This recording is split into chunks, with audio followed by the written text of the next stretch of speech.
There's a place I have found in the shade on the ground, far from all worries and troubling sound. When I go there to be by myself, only me, no one can guess what I came there to see.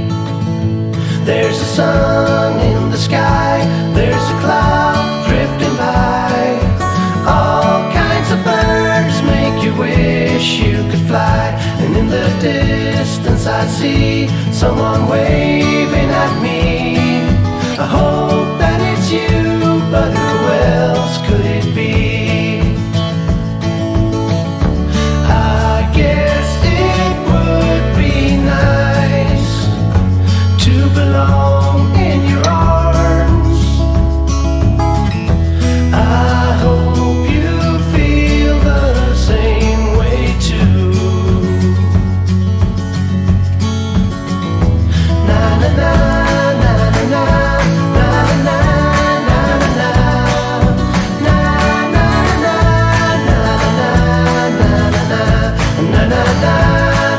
na. Assalamualaikum warahmatullahi wabarakatuh. Salam guru hebat. Perkenalkan, nama saya Siti Hadiah Nujana, guru bahasa Inggris di SMP Negeri 2 Ligoong. Saya adalah CGP angkatan 7 dari Kabupaten Garut, Jawa Barat. Nah, kali ini saya akan mencoba mewawancarai beberapa kepala sekolah yang ada di lingkungan sekolah SMP Negeri 2 Ligoong terkait dengan tugas saya sebagai CGP di aksi modul 3.1 demonstrasi kontekstual pengambilan keputusan berbasis nilai-nilai kebajikan sebagai pemimpin. Nah, bagaimana selanjutnya? Kita ikuti video berikut ini. Selamat menyaksikan. Terima kasih.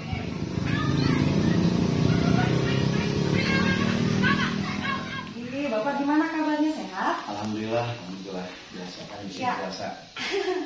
Ya gini Bapak, kemarin saya udah hubungi Bapak. Alhamdulillah pada kesempatan ini Bapak bersedia untuk bincang-bincang sebentar bersama saya. Ya, kali ini diskusi yang akan kita bahas yaitu pengambilan keputusan berbasis nilai-nilai kebajikan Bapak sebagai pemimpin. Nah, sebelum kita melanjutkan diskusi kita, mungkin Bapak berkenan untuk memperkenalkan diri, silakan. Ya. Assalamualaikum warahmatullahi wabarakatuh. Nama saya Wakil Wahyudin SPDMPD selaku Kepala SMP Negeri Ligoong. Yang alhamdulillah hari ini bisa bertemu dengan salah seorang guru penggerak, dan insya Allah saya akan menyampaikan mungkin memberikan apa yang disampaikan oleh Ibu Siti Hadiah beliau sebagai penggerak di SMP Negeri 2 Ligoong. Ya, baik Bapak, ini langsung aja ya Pak ya. Nah, ini yang ingin saya tanyakan nih. Pertama, selama ini bagaimana Bapak dapat mengidentifikasi kasus-kasus yang merupakan dilema etika atau bujukan moral? Terima kasih pertanyaan. Mengenai langkah saya ya, dalam mengidentifikasi yang berhubungan dengan masalah-masalah etika moral tadi, yang pertama mungkin kan saya menerima informasi dulu kan ya, informasi dari hal-hal yang terjadi, terutama yang menyangkut kegiatan-kegiatan ataupun isu-isu karena isu-isu yang menyangkut dengan masalah-masalah etika dilema etika kan.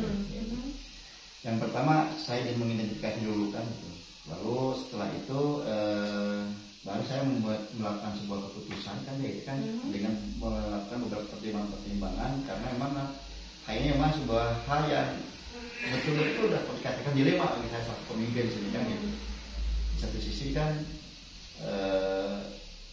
hal ini kadang-kadang sebuah masalah ya kan. Tapi di sisi lain kadang-kadang itu bisa atau dapat meningkatkan sebuah kegiatan yang dapat meningkatkan sebuah prestasi siswa gitu. Nah, oleh sebab itu saya mengidentifikasi dulu, kemudian setelah itu baru saya akan melakukan tindakan-tindakan sesuai dengan apa yang kita harapkan. Oke, baik Bapak.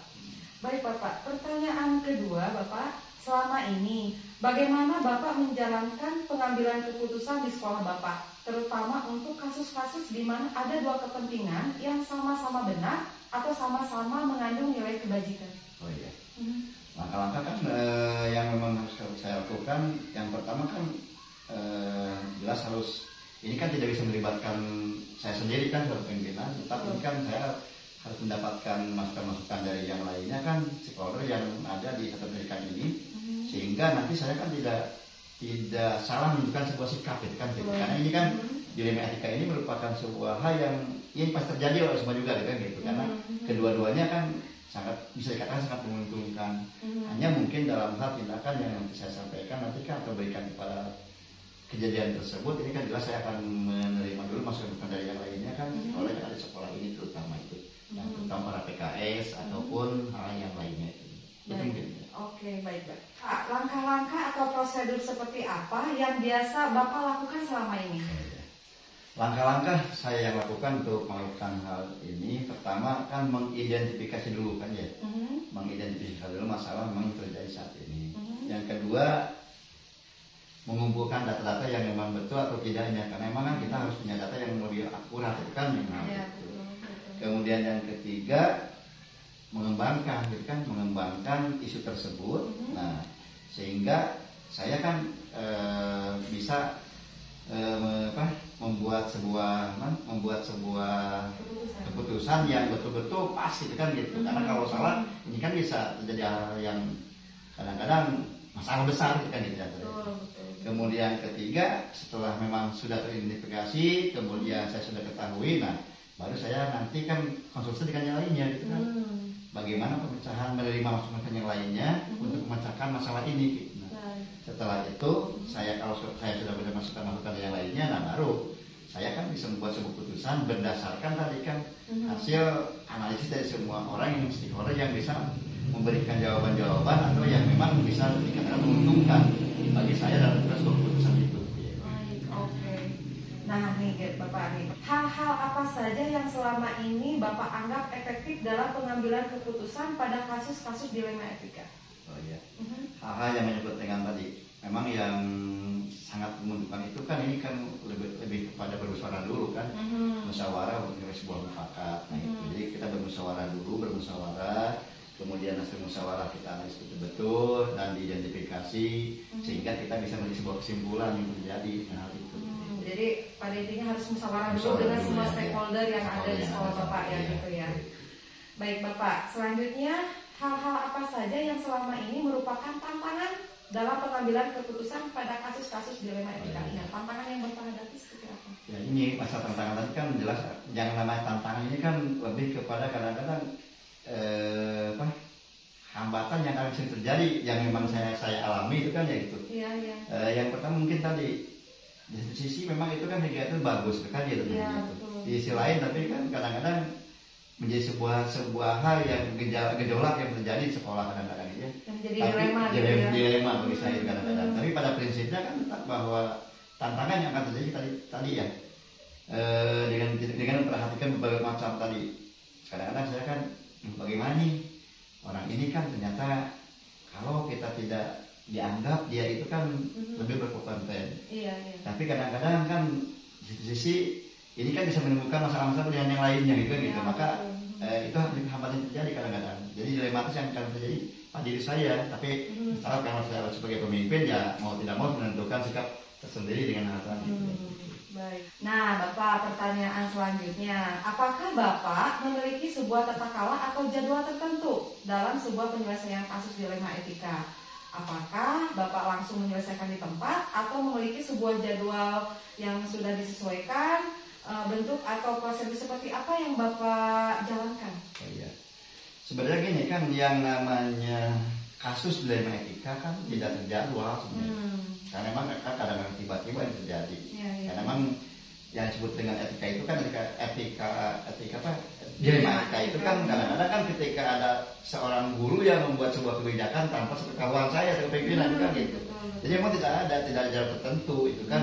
Tapi kan kalau memang ketika ketika ada terjadi hal demikian baru saya melakukan sebuah tadi seolah-olah melakukan sebuah kegiatan tadi yang sifatnya kan tadi situasional, enggak istilahnya harus terjadi dan sebagainya. Karena kadang-kadang kan tidak selamanya ada hal demikian, kan kita selalu seperti itu. Tapi pasti ada itu kan gitu, pasti ada yang disebut dengan dilema etika gitu kan. Tapi kan memang tidak terus menerus enggak, makanya saya terjadwal dengan hal itu. Jadi seolah sifat spontanitas yang terjadi tadi gitu. Ada hal yang demikian gitu kan. Oke, baik Bapak. Nah, pertanyaan selanjutnya nih, adakah seseorang atau faktor-faktor apa yang selama ini mempermudah atau membantu Bapak dalam pengambilan keputusan dalam kasus-kasus dilema etika? Jelas itu kan ya.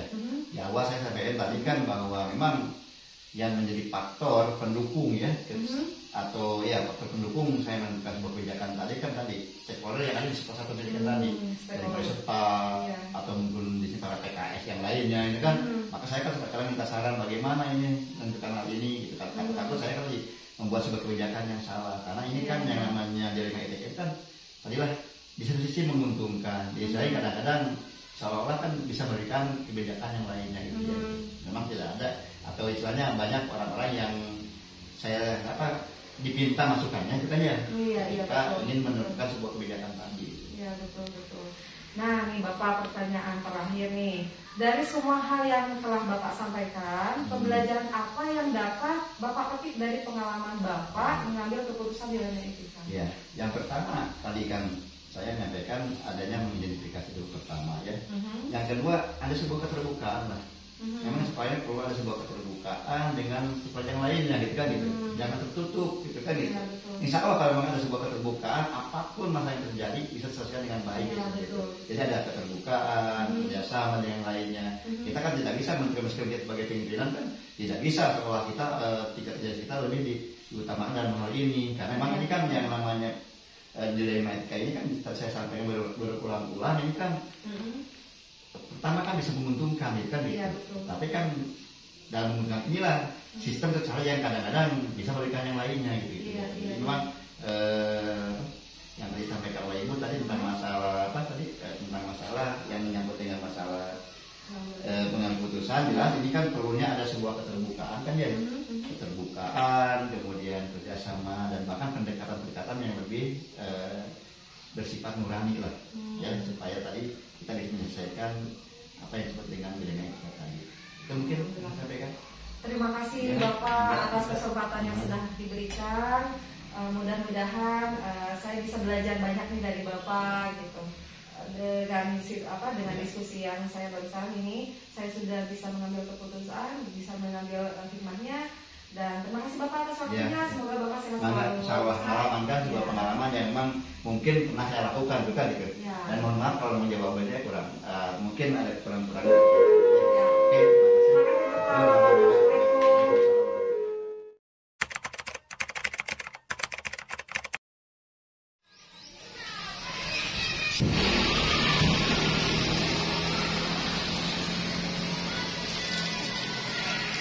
Assalamualaikum Ibu. Waalaikumsalam. Apa kabar Ibu?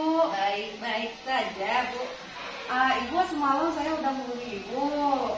Kita bincang-bincang sedikit ya tentang pengambilan keputusan berbasis nilai-nilai kebajikan Ibu sebagai pemimpin. Ibu ada waktu hari ini? Ada. Oke. Nih sebelum acara kita diskusi dimulai, Ibu berkenan untuk memperkenalkan diri? Oh, boleh. Assalamualaikum warahmatullahi wabarakatuh. Perkenalkan, nama saya Neng Tanti, sebagai Kepala Sekolah SDN 1 di Mutiku. Mungkin itu. Ya, Ibu, kita langsung aja ya ke pembahasan kita. Nih, yang akan saya pertanyakan Ibu, selama ini bagaimana nih Ibu dapat mengidentifikasi kasus-kasus yang merupakan dilema etika atau rujukan moral? Kalau menurut saya mengidentifikasi kasus-kasus dilema etika atau rujukan moral melalui pemahaman nilai-nilai kebajikan yang menjadi dasar dan tindakan dan keputusan di sekolah kami. ketika terdapat situasi di mana dua nilai kebajikan berbenturan atau terdapat konflik antara tindakan yang benar dan tindakan yang menguntungkan, maka saya akan menganggap hal tersebut sebagai kasus dilema etika atau bujukan moral. Oh begitu. Nah pertanyaan selanjutnya Ibu, ya saya nih selanjutnya, selama ini nih bagaimana Ibu menjalankan pengambilan keputusan di sekolah Ibu, terutama untuk kasus-kasus di mana ada dua kepentingan yang sama-sama benar atau sama-sama mengandung nilai kebajikan. Dan melakukan pengambilan keputusan dengan melibatkan para pihak. Tapi sebelum itu saya akan tangani sendiri. Oh ya. Tetapi kalau misalnya terus menerus mengulang, saya akan libatkan psikolog yang lain atau pihak lain terkait dan mengadakan diskusi terbuka untuk membahas masalah tersebut. Selain itu, saya juga akan mempertimbangkan perspektif dan nilai-nilai yang menjadi dasar dan keputusan diambil serta mendapatkan terhadap semua pihak yang terlibat. Oh begitu, siap. Nah selanjutnya nih, kira-kira langkah-langkah atau prosedur seperti apa yang biasa Ibu lakukan selama ini? Saya biasanya mulai dengan melakukan analisis situasi dan mengidentifikasi nilai-nilai kebajikan yang terlibat dalam kasus tersebut. Selanjutnya saya akan mengumpulkan informasi dan melibatkan semua pihak yang terkait untuk membahas masalah tersebut. Kemudian saya akan mempertimbangkan semua argumen dan pandangan yang ada serta memutuskan tindakan yang paling sesuai dengan nilai-nilai kejadian tersebut. Gitu, siap. Nah selanjutnya nih Bu, pertanyaan selanjutnya, hal-hal apa saja yang selama ini Ibu anggap efektif dalam pengambilan keputusan pada kasus-kasus dilema ini? Jadi saya percaya bahwa melibatkan semua pihak yang terkait melakukan diskusi terbuka sangat efektif dalam pengambilan keputusan pada kasus dilema etika. Selain itu, mempertimbangkan perspektif nilai-nilai yang terlibat dan serta dampaknya terhadap semua pihak juga menjadi hal yang terpenting. Jadi ada musyawarah dulu ya, ya, melibatkan semua stakeholder yang ada, diskusi dulu bersama stakeholder yang di sini, gitu ya. Jadi biar ada keputusan yang pas, yang tepat. Bu, pertanyaan selanjutnya, hal-hal apa saja yang selama ini merupakan tantangan dalam pengambilan keputusan pada kasus-kasus dilema etika? Tantangan terbesar yang saya alami dalam pengambilan keputusan pada kasus dilema etika adalah ketidakpastian dan kompleksitas situasi yang dihadapi serta terdapatnya konflik antara nilai-nilai kebajikan yang berbeda. Selain itu adanya tekanan dan dari berbagai pihak yang terkait juga menjadi tantangan dalam pengambilan keputusan. Jadi itu jadi karena ada konflik, ada tantangan, ada penolakan sehingga membuat Ibu itu adalah sebuah tantangan gitu. Baik. Nah selanjutnya nih Bu, apakah Ibu memiliki sebuah tata krama atau jadwal tertentu dalam sebuah penyelesaian kasus dilema etika? Apakah Ibu langsung menyelesaikannya di tempat atau memiliki sebuah jadwal untuk menyelesaikannya? Bentuk atau prosedur seperti apa nih yang Ibu jalankan? Saya tidak memiliki jadwal tertentu. Dalam menyelesaikan kasus dilema etika, saya akan memprioritaskan penyelesaian masalah tersebut secepat mungkin. Namun, tetap mempertimbangkan kualitas dan keakuratan dari keputusan yang diambil. Proses pengambilan keputusan biasanya dilakukan dengan berbagai tahapan seperti analisis situasi, pengumpulan informasi, diskusi terbuka dengan pihak terkait, dan mempertimbangkan nilai-nilai kebajikan yang ada. Saya akan menyelesaikan kasus dilema etika adalah memastikan bahwa keputusan yang diambil telah dipertimbangkan dengan matang dan berdasarkan nilai-nilai kebajikan yang dipegang. Jadi Ibu tidak punya jadwal tertentu, jadi Ibu akan sesegera mungkin menyelesaikan kasus yang ada, masalah yang ada, gitu. Jadi situasional ya sifatnya ya. Oke, baik. Nah Ibu, pertanyaan selanjutnya, adakah seseorang atau faktor-faktor apa yang selama ini mempermudah atau membantu Ibu dalam pengambilan keputusan dalam kasus-kasus dilema etika ini? Saya percaya bahwa melibatkan pihak-pihak terkait dan berdiskusi terbuka sangat membantu sekali dalam mengambil keputusan pada kasus dilema etika. Selain itu, referensi atau panduan dari organisasi-organisasi pendidikan atau agama juga dapat menjadi sumber informasi dan panduan dalam menghadapi kasus dilema etika ini. Oke, jadi Ibu melibatkan semua pihak, gitu, selain guru-guru di sini mungkin, stakeholder, komite, gitu ya Bu, dilibatkan, terus organisasi di sekitar sekolah ini, terutama organisasi PGRI mungkin ya, yang sering diskusi mungkin gitu dengan pihak lain gitu. Oke. Nah ini Bu, pertanyaan terakhir nih. Ya. Dari semua hal yang telah disampaikan tadi, pembelajaran apa yang bisa Ibu petik dari pengalaman Ibu dalam pengambilan keputusan dilema etika ini? Pengalaman saya dalam mengambil keputusan dilema etika menunjukkan bahwa pentingnya pertimbangan nilai-nilai kebaikan dan perspektif dari semua pihak yang terlibat di dalam kasus tersebut. Diskusi terbuka dan transparan juga sangat membantu dalam mencapai keputusan yang tepat dan bermanfaat. Selain itu, memahami prinsip-prinsip etika dan moralitas yang menjadi dasar dari tindakan dan keputusan di sekolah juga sangat penting dalam menghadapi kasus etika ini. Jadi yang penting transparansi gitu ya, keterbukaan gitu ya. Baik Ibu, terima kasih banyak atas waktunya. Ibu meluangkan waktu bisa menerima saya di sini.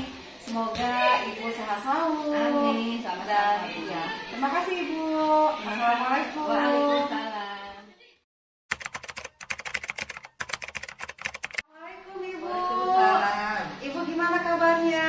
Ya, begini saya baik. Lagi flu ya Ibu ya? Iya, Ibu boleh minta waktu sebentar? Boleh. Oh iya. Silakan dulu. Terima kasih Bu. Ibu, beberapa waktu yang lalu saya udah hubungi Ibu. Iya. Kita bincang-bincang sedikit ya Bu hari ini. Nah kali ini kita akan berbincang tentang pengambilan keputusan berbasis nilai-nilai kebajikan Ibu sebagai pemimpin. Apakah Ibu bersedia? Ya, bersedia sama. Nah, Ibu apakah Ibu perkenalan jika Ibu perkenalan diri mungkin memperkenalkan diri Ibu dulu? Boleh. Ya, Silakan. nama saya Ibu Haji Juleha sebagai kepala sekolah SD nomor 72. Di sini memimpin membawahi 6 guru, 1 guru agama dan 1 guru agama dan 6 guru kelas. Saya tugas di sini sudah 2 tahun, 2 tahun. Insya Allah di sini sekolahnya keadaan lingkungannya baik, menunjang, kemudian keadaan jumlah muridnya 101 orang, terdiri dari 61 laki-laki, 40 perempuan. Baik. Nah, kita lanjut ke pertanyaan pertama ya Bu ya. Ya. Nah, selama ini nih, bagaimana Ibu dapat mengidentifikasi kasus-kasus yang merupakan dilema etika atau rujukan moral? Sebagai kepala sekolah, untuk mengidentifikasi kasus-kasus yang merupakan dilema etika atau rujukan moral, saya biasanya melakukan analisis kasus secara menyeluruh dan mempertimbangkan nilai-nilai etika dan moral yang terlibat dalam kasus tersebut. Saya juga mencari sumber daya tambahan seperti literatur, panduan etika, atau konsultasi dengan ahli etika atau moral jika diperlukan. Oh begitu. Sebagai bahan gambaran saja. Baik. Nah, pertanyaan selanjutnya nih Bu. Nah, selama ini bagaimana Ibu menjalankan pengambilan keputusan di sekolah Ibu? Terutama untuk kasus-kasus di mana ada 2 kepentingan yang sama-sama benar atau sama-sama mengandung nilai kebajikan. Dalam pengambilan keputusan sekolah saya, terutama dalam kasus-kasus di mana ada 2 kepentingan yang sama-sama benar atau sama-sama mengandung nilai kebajikan, saya biasanya melibatkan semua pihak yang terkait seperti guru, siswa, orang tua, dan ahli terkait lainnya. Saya juga mempertimbangkan implikasi jangka panjang dari setiap keputusan yang diambil. Oke, gitu ya. Iya. Nah, pertanyaan selanjutnya nih nomor 3 nih Bu. Langkah-langkah atau prosedur seperti apa yang biasanya Ibu lakukan selama ini? Langkah-langkah atau prosedur yang biasa saya lakukan dalam mengambil keputusan dilema etika meliputi yaitu mengumpulkan informasi yang relevan, mempertimbangkan nilai-nilai etika dan moral yang terlibat, mempertimbangkan implikasi jangka panjang dan setiap keputusan, melibatkan semua pihak yang terkait, dan mencari sumber daya tambahan seperti literatur atau konsultasi ahli. Jadi intinya Ibu menganalisis data dulu, Iya. apakah kasus itu betul apa tidaknya. Iya, Kemudian Ibu mengumpulkan stakeholder yang ada, Iya. seperti itu. Jadi untuk memusyawarahkan mungkin ya Ibu. Iya. Nah selanjutnya nih Bu, hal-hal apa saja yang selama ini Ibu anggap efektif dalam pengambilan keputusan pada kasus-kasus dilema? Hal-hal yang selama ini saya anggap efektif dalam pengambilan keputusan pada kasus-kasus dilema etika termasuk berkomunikasi secara jelas dan terbuka dengan semua pihak yang terkait, mempertimbangkan implikasi jangka panjang dari setiap keputusan, dan mencari sumber daya tambahan jika diperlukan. Jadi intinya Ibu selalu melibatkan Melibatkan, stakeholder, iya. ya, memusyawarahkan. Sebelum memutuskan pasti dimusyawarahkan dulu. Iya. Nih selanjutnya nih Bu, hal-hal apa saja yang selama ini merupakan tantangan nih dalam pengambilan keputusan pada kasus-kasus dilema etika? Tantangannya seperti apa aja? Banyak ya Bu ya tantangannya dalam pengembangan keputusan pada kasus-kasus dilema etika, termasuk mempertimbangkan semua nilai dan kepentingan yang terlibat, merangkul pandangan yang berbeda dari semua pihak yang terkait, dan menyeimbangkan kepentingan jangka pendek dan jangka panjang. Jadi Ibu merangkul semua Iya, masukan yang ada gitu. Jadi Tampung dulu. iya, jadi Ibu harus apa ya? Menerima perbedaan. Iya. Itu tantangannya ya Bu ya. Iya. Oke. Nah, selanjutnya nih Bu, apakah Ibu memiliki sebuah tata cara atau jadwal tertentu dalam sebuah penyelesaian kasus dilema etika? Apakah Ibu langsung menyelesaikannya di tempat atau memiliki sebuah jadwal untuk menyelesaikannya? Bentuk atau prosedur seperti apa yang Ibu jalankan? Sebenarnya saya tidak memiliki tata cara atau jadwal tertentu dalam menyelesaikan kasus dilema etika, tetapi saya mencoba untuk menyelesaikan kasus secepat mungkin dan dengan cara yang paling tepat.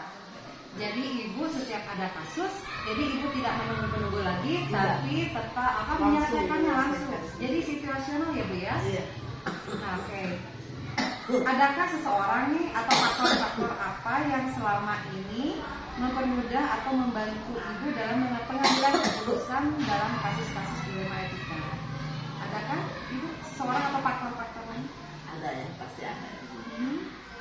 Seperti apa Bu? Seorang atau faktor-faktor yang selama ini membantu saya dalam pengambilan keputusan dalam kasus dilema etika termasuk guru, staf sekolah, dan konsultan ahli terkait yang dapat memberikan sudut pandang yang berbeda. Jadi semua stakeholder, Iya. komite juga mungkin ya Bu ya, Iya. komite sekolah, gitu ya, pengawas mungkin ya Ibu Pengawas, semua. iya. Oke, PGRI juga Ibu dilibatkan Bu, jika Iya. diperlukan Iya. gitu ya, Ketua PGRI. Ketua PGRI. Baik Bu, pertanyaan terakhir nih Bu, dari semua hal yang telah disampaikan, pembelajaran apa yang bisa Ibu petik dari pengalaman Ibu mengambil keputusan dilema etika? Dari pengalaman saya dalam mengambil keputusan dilema etika, saya belajar bahwa penting untuk melibatkan semua pihak yang terkait, mempertimbangkan implikasi jangka panjang dari setiap keputusan, dan mencari sumber daya tambahan jika diperlukan. Saya juga belajar bahwa setiap keputusan yang diambil harus didasarkan pada nilai-nilai etika dan moral yang kuat dan jelas, serta harus dilakukan dengan integritas dan transparansi. Baik, jadi itu ya Bu ya pembelajaran yang bisa Ibu ambil gitu ya. Baik, alhamdulillah Ibu, bincang-bincang kita sudah selesai. Semoga Ibu sehat selalu. Amin. Saya ada kurang baik. Iya, Ibu kurang sehat. Mohon maaf atas waktunya yang telah terkait oleh saya. Juga Ibu, terima kasih. Assalamualaikum.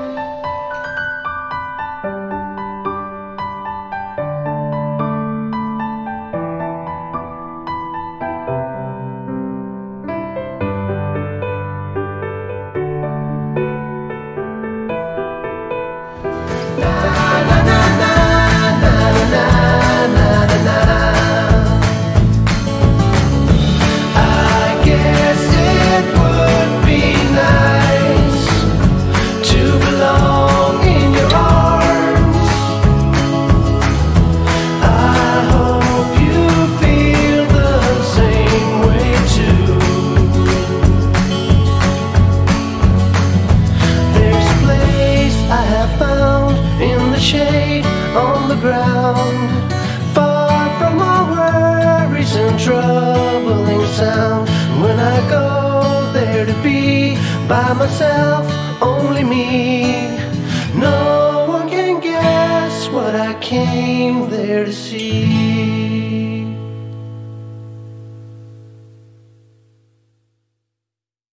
There's a place I have found in the shade on the ground, far from all worries and troubling sound. When I go there to be by myself, only me, no one can guess what I came there to see. There's a sun in the sky